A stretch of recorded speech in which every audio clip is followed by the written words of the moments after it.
Hi there, this is a short video to show those of you who have just bought your first guitar what your first step should be when learning to play. So you've been to the store, you've bought your lovely first guitar, you've got it at home, got it out of the bag, and you're thinking, where do I start with this? So I'm going to show you. We start with the guitar resting on our right thigh, so we have this curve resting across our right leg, our left hand sitting with a thumb on the back of the neck of the guitar to allow us to reach round to the strings nice and comfortably.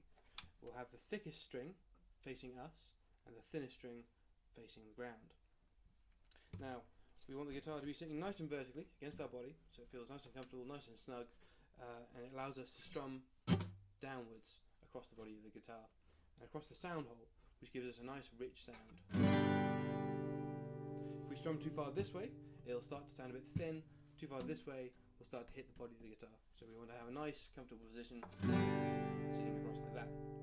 Okay, so we have our guitar in the right place, but we need to make sure that it's making the right sound. We need to make sure that all the strings are in tune.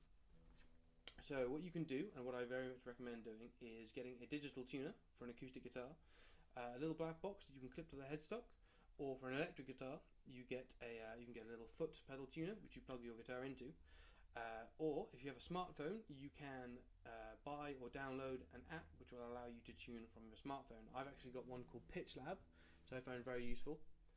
It's very bright, very easy to see exactly what you're doing. It's very accurate, which is very useful. So what you do is you take your tuner, attach it, get it reading out the sound of your guitar, and then you proceed to go through each string and make sure that it's tuned correctly. So we're going to start with the low E string. Strum it once. Give your tuner time to ascertain the note, and then you adjust it so that it's in tune. Generally, you'll have a display similar to this one with a needle in the center, which will move one way or the other depending on what the pitch of the string is, and allows you to work out exactly when your guitar is in tune, which is great.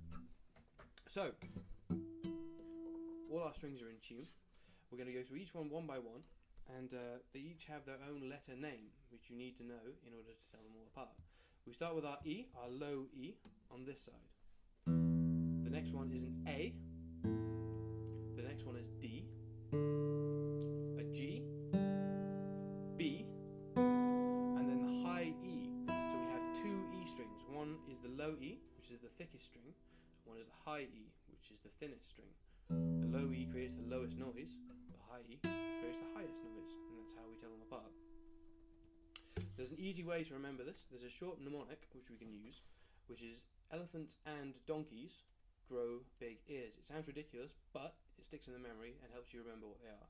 You take the first letter from that phrase, elephants and donkeys grow big ears, and that tells you the letter names of each string. So elephants, E, and A, donkeys, D, grow, G, big, B, ears.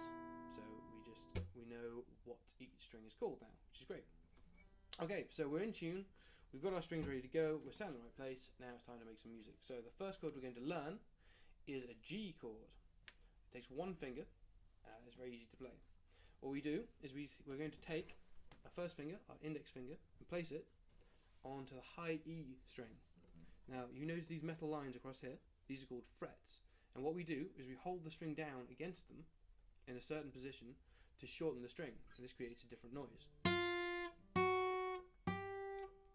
As I move my finger further up the neck, the note gets higher, and this works across every string, of course.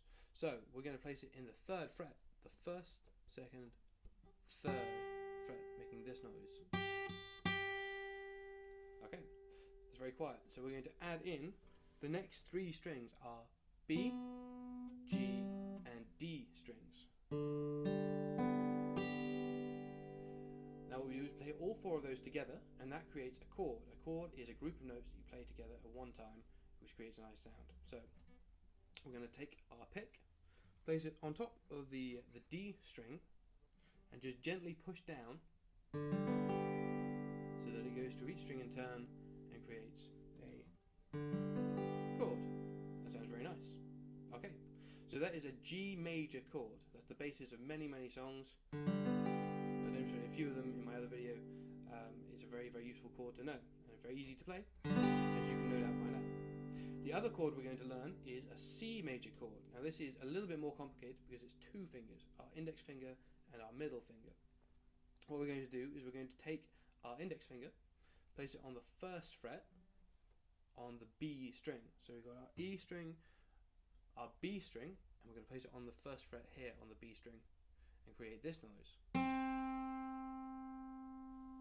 We're going to miss the next string, the G string. We're not going to touch that one at all for now. And we're going to place our middle finger on the second fret on the D string. So we make this noise. So the two strings that our fingers are on are D and our B. Now we've also got the G and the E strings as well, which we aren't doing anything with at the moment. We're going to leave them open, which means that we're not going to touch them with our left hand, but we are going to play them. So we'll leave them creating the natural note. And what we do is we play it the same way we played the G major chord, with our pick resting on the fourth string, the D string. We're just going to lightly press down, so we press through each string. Second fret on the D, open G string, first fret on the B string, and the open high E. And when you play those all together to create the chord, you can hear it creates a nice resonating sound. Okay, so what we do is we change between our G major chord and our C major chord, and it starts to sound like music suddenly. It's great. And once you get faster at changing between them, you can start to strum them properly. A good exercise is to strum your G chord 4 times, change to our C chord and strum that 4 times. And it's as easy as that. That is your first guitar lesson. I hope it's been very helpful. I know there's a lot of ground that I haven't covered, but I will cover it in more lessons. Alternatively, you can contact me and ask me to book a lesson for you. Okay, thanks very much for watching. Bye.